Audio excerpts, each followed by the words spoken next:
Baseball Hall of Famer John Smoltz, who calls the top games for Fox Sports, joining us here on the Rich Eisen Show. The World Baseball Classic going on, opening day right around the corner, and the second annual Invited Celebrity Classic is a nationally televised PGA Tour Champions competition that's in Las Colinas, Texas, just before the draft. He'll be part of that, joining us here on the Rich Eisen Show. How you doing, John?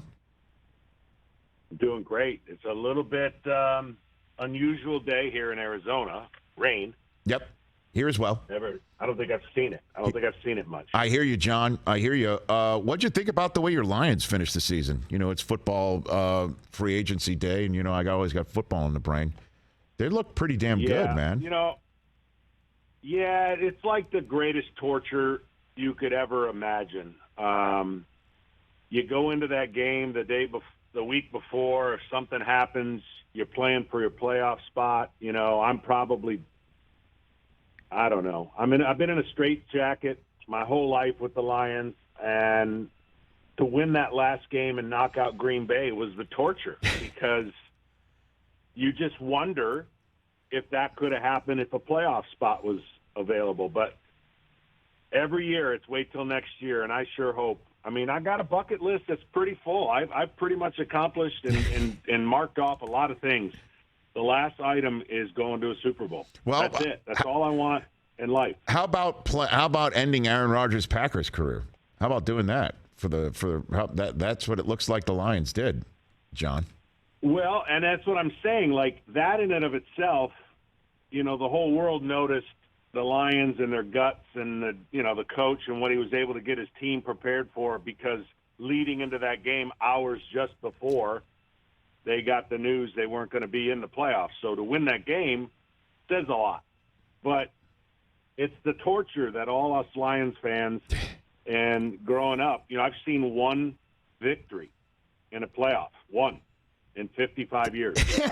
They don't even have to win the Super Bowl.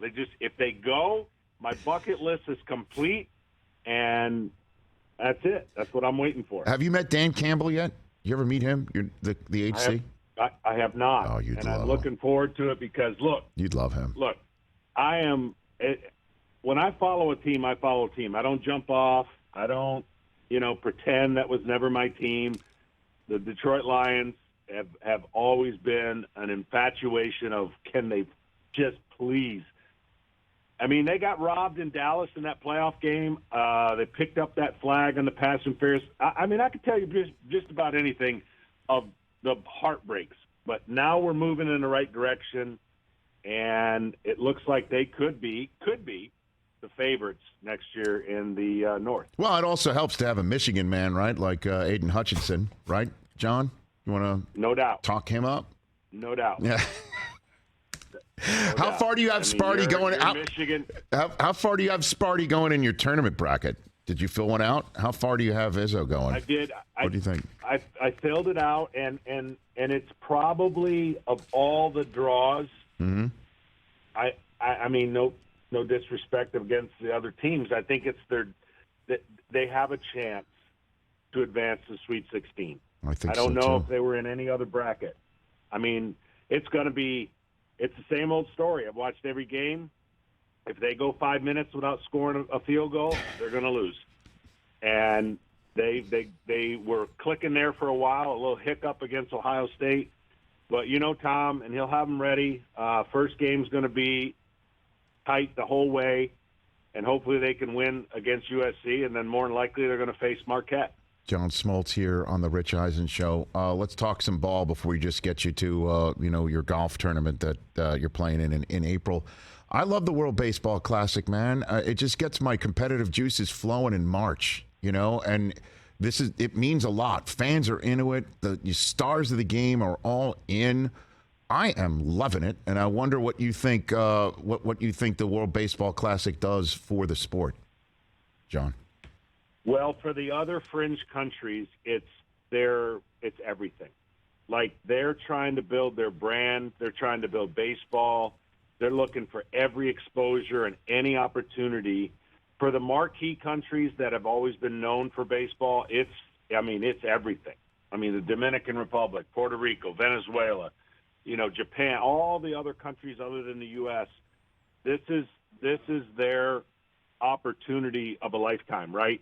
For the U.S., we have obviously a bigger pool to pick from, but there are a lot more restrictions and a lot more things that most people don't know that Team USA can or can't do based on their roster. So it's a little tricky this time of the year when you've got America's sport, USA, but then the reality of getting ready for spring training. A lot of these other countries and a lot of these other players, they've been playing winter ball.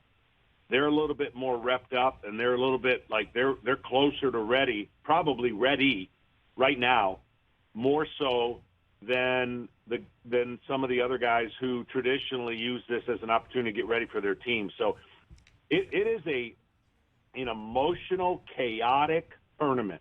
When I say chaotic, there are so many things, twists and turns that can happen. You would never manage a baseball game the way you have to manage this tournament, with scoring more runs when you're up 10 and the scenarios that come into a tiebreaker, what's going to happen today with Colombia and USA and Mexico and Canada. So many scenarios that never come into play to a regular season. So, yes, the fans are in it. It's kind of like a hyped up, incredible tension, fan-based. They love it. And it's just from a manager standpoint for the Team USA, there's a lot of things behind the scenes that people don't realize they cannot do and manage this tournament, like use every player at any you know what I'm saying? Like, sure. There's a lot of restrictions, rightfully so, on some of these star players for their clubs. But John Smoltz, Baseball Hall of Famer, Fox Sports, MLB Network analyst here on the Rich Eisen Show. What do you think of the pitch clock, John? You like it? Love it. I love everything that's coming to baseball. People are going to absolutely get over their fear of what they think is a cheapened way to play the game or a quirky way to play the game. They're going to love every aspect of it. I can guarantee it. I know people are sitting back going, this is ridiculous. It isn't. It's going to end up being right what they hoped. I mean, they should have done this a long time ago, but they're doing it now. And the shift's going to be the greatest thing that happens that you can't shift. That I know. That I'm in. By the way, the shift, 100%. I'm just watching some of these games and seeing line drives to right field actually hit the turf and not the glove of a third baseman that's positioned out there is just a delight. I love it.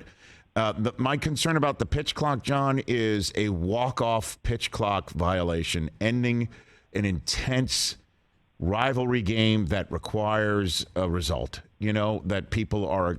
I don't think that's going to happen. I know it's happened in spring training. Guys are going to get used to it. I know all the games that the pitchers are playing, they're just trying to see what they can or can't do. It's the time to try everything. Players are going to get used to it. They'll stop, complaining, because we will all complain. I mean, when they tried to change the strike zone back when I played, you're like, this is a bunch of, why are they doing this? You learn how to adjust. The player will be fine. There'll be a less than 3% of baseball players who are really going to be impacted by it. And those 3% are going to have to figure out a way. I mean, they're notoriously slow. They're creatures of habit. They're just going to have to figure out a way. But the majority of the game will move faster. There'll be more action. And much like all the rule changes in other sports, the extra point in football, nobody even now they notice because it could cost a game. Right. Where before it rarely did. All the defensive changes in hockey and basketball and football, they all get noticed and they all kind of complain in the beginning, and then it becomes second nature, and that's what's going to happen here. No, I like it. More balls in the gap, stolen bases. The bases are bigger. People will be safe. More runners on base. I know that puts pressure on the pitchers, but if these guys are all throwing 95, 100, I'm seeing some guys off-speed pitches break in ways I've never seen. Right-handers throwing what looks like screwballs. I don't get it, man. And so I like it. I like all of it. I just don't want that pitch clock walk-off violation. That would stink, man. It's not going to happen. Okay, I will take your word for it then. So then what happens with Ohtani? Is that something that's just going to be sort of hanging above the competition for the first 3 months, John, do you think? As far as what with Ohtani? With Ohtani, like where's he going? Is he going to stick around? Is he going to be a trade deadline guy? I mean, that's the question I have with him. Yeah. Well, I think if I had a crystal ball, yep. I think the Angels are going to see how they start out and see what they can do because they got to get to the playoffs. I mean, the system has been created now for them to have a little better chance. They got the 2 best players in the universe. They've made some improvements. They have to get to the playoffs. And if they're not trending towards the playoffs, then you make a franchise-changing move, in my opinion, and try to get the world for Ohtani. Now, that would have been this offseason, obviously, if you knew you weren't going to sign him long-term. But the greatest player in the world, in my opinion, has reset a value that if I told you that someone was going to come along to make Mike Trout look human, you'd go, come on, really? And he's going to be on the same team. You'd say, no way. So that's what they have, and they've got to figure out a way. They've got to figure out a way to get these 2 in the playoffs. Tell me about this this golf tournament, the Celebrity Classic that you're involved in Texas. Yeah, coming the tournament is a blast because we get to rub elbows, and I've been fortunate to play with a lot of these guys, the Champions Tour guys, and just celebrities play in their own field alongside the Champions Tour. It's an event for them. It's their event. We get to play in it, much like the January tournament where we're with the LPGA champions. And it's just such an unbelievable experience because you literally get to see why they're some of the best in the world. And of course, I'm excited just because I got a new hip. I had a hip replacement, and it looks like things are going to work out that I can play better than I thought I was going to play after having this hip replacement because it takes about 2 to 3 months. So I'm tickled to death to be at this event. And, I kind of, to be honest, I don't give up on things, but I've lessened my competitive drive to play at the highest level. But with a new hip, I think I can pick it back up again. Look at you, man. I've got a renewed energy to get after it again and see how I've been playing hurt for too long.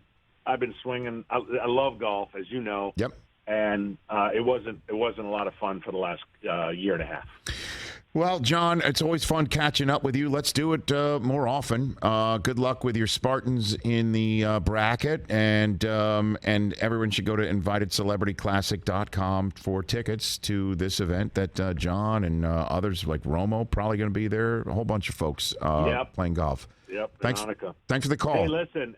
Yes, sir. Listen, NIT championship's not that bad. I mean, NIT is something to play for. You don't hold your head down on your boys.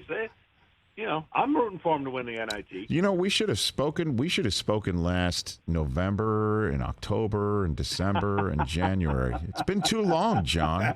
It's been too long. It has. Take care of yourself, John. You be well. You got it. That's okay. John Smoltz talking about the Wolverines and the NIT. Catch the Rich Eisen Show every single day on the Roku channel, 12 to 3 Eastern, for free.